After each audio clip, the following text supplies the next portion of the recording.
Assalamualaikum warahmatullahi wabarakatuh. Alhamdulillah, alhamdulillahirabbil alamin.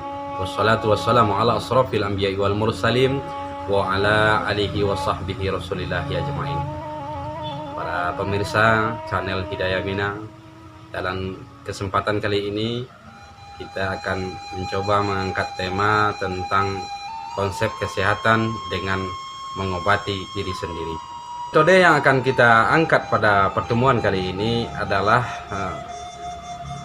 pengobatan dengan cara mengobati diri sendiri, dimana dengan melihat kondisi saat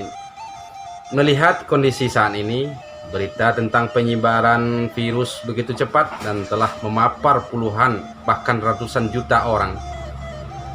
Berita ini cukup mengkhawatirkan. Banyak orang-orang yang sangat khawatir tentang berita ini. Kesehatan merupakan hal yang sangat mendasar dalam kehidupan.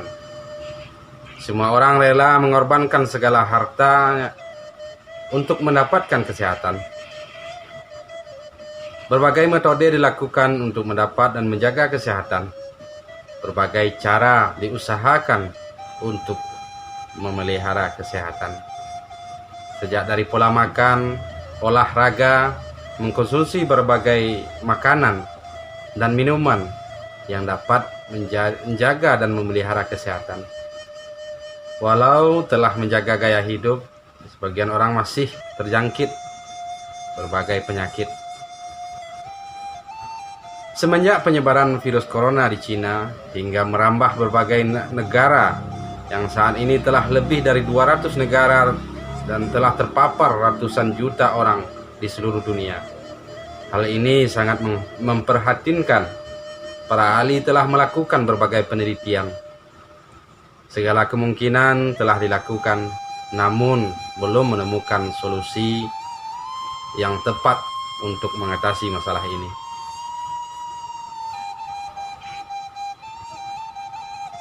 Penyebaran virus corona menjadi hal yang sangat menakutkan, hingga banyak para ahli memandangnya sebagai musibah dan pandemik, sehingga banyak negara yang melakukan lockdown, menutup berbagai akses perhubungan untuk memutus mata rantai penyebaran virus corona ini.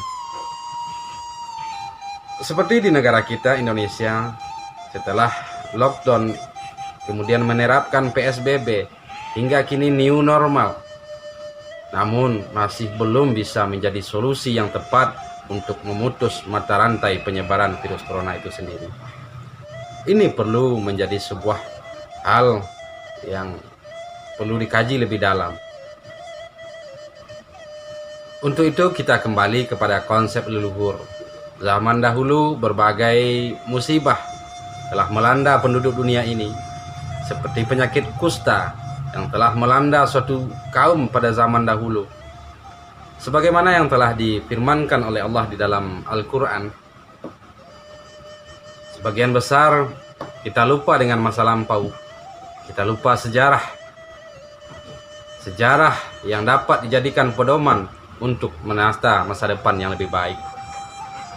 Kami mencoba menelusuri berbagai metode dan konsep masa lampau, kemudian mengangkatnya sebagai solusi kesehatan dalam kondisi saat ini.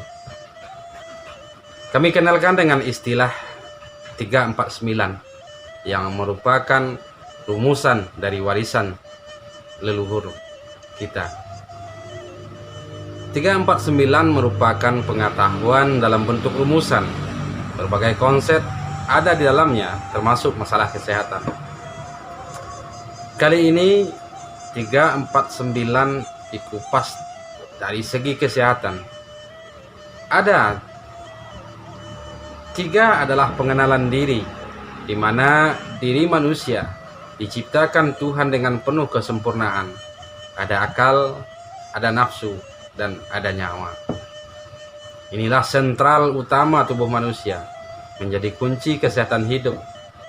Namun kebanyakan manusia modern ini tidak lagi mengenal potensi diri yang diciptakan Tuhan dengan penuh kesempurnaan. Kebanyakan kita terjangkit suatu penyakit cenderung panik, sehingga sering terburu-buru mendatangi ahli kesehatan, padahal di dalam dirinya telah ada ahli yang mampu memberikan solusi. Namun sebagian kita tidak mengetahui dan tidak bisa menggunakannya. Dalam metode 349 inilah yang dikembangkan, yaitu mengembangkan kemampuan diri, potensi diri untuk mengobati diri sendiri.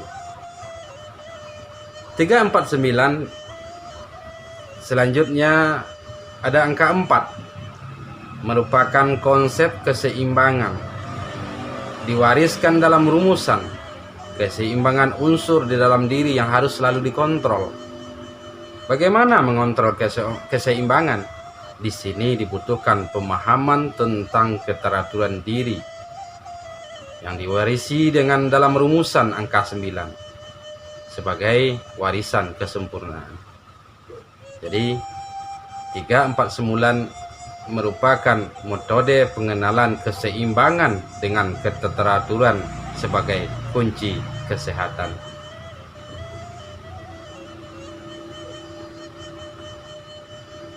Jadi bagaimana kita mencoba menggali potensi diri yang diciptakan Tuhan dengan kesempurnaan sehingga kita mampu mengobati diri sendiri, di mana konsep dan kunci kesehatan itu sebenarnya ada di dalam diri. Banyak orang-orang yang telah mendatangi berbagai tempat atau rumah sakit untuk mencari solusi terhadap penyakit yang dihadapinya, namun telah mengorbankan waktu yang panjang, telah mengorbankan harta yang banyak, belum mendapatkan solusi kesehatan. Jadi kalau kita mau kembali mengenali diri kita sendiri, maka kesehatan itu akan mudah didapatkan. Inilah yang dibutuhkan proses pemahaman tentang rumusan-rumusan warisan yang telah diwariskan oleh leluhur kita. Sengaja kami mengangkat tema ini karena melihat kondisi dan situasi saat ini, banyak orang-orang yang terjangkit penyakit namun sangat khawatir dengan berbagai informasi maupun berita yang beredar, sehingga mereka juga takut untuk mendatangi rumah sakit. Mereka juga takut untuk mendatangi tempat-tempat pengobatan lain. Mereka khawatir terpaparnya virus. Jadi salah satu solusi untuk mengatasi masalah ini, bagaimana kita mengembangkan kemampuan diri, potensi diri untuk mengobati diri sendiri. Dalam metode 349, kita mengangkat tentang pengenalan diri, keseimbangan diri, dan keteraturan diri. Inilah yang harus dipahami untuk mengembangkan kemampuan diri dalam mengobati diri sendiri. Jadi mudah-mudahan informasi sekilas ini dapat menjadi informasi, dan kita tunggu video selanjutnya sebagai rincian dan proses bagaimana mengobati diri sendiri. Demikian, mudah-mudahan penyampaian sekilas ini ada manfaatnya, dan yang menjadi kunci dari kesempatan kali ini adalah 3 hal utama. Yang pertama, mengenal diri atau hakikat diri. Yang kedua, mengetahui keseimbangan. Yang ketiga, mengenal keteraturan. Demikian, mudah-mudahan penyampaian sekilas ini bermanfaat. Terima kasih. Assalamualaikum warahmatullahi wabarakatuh.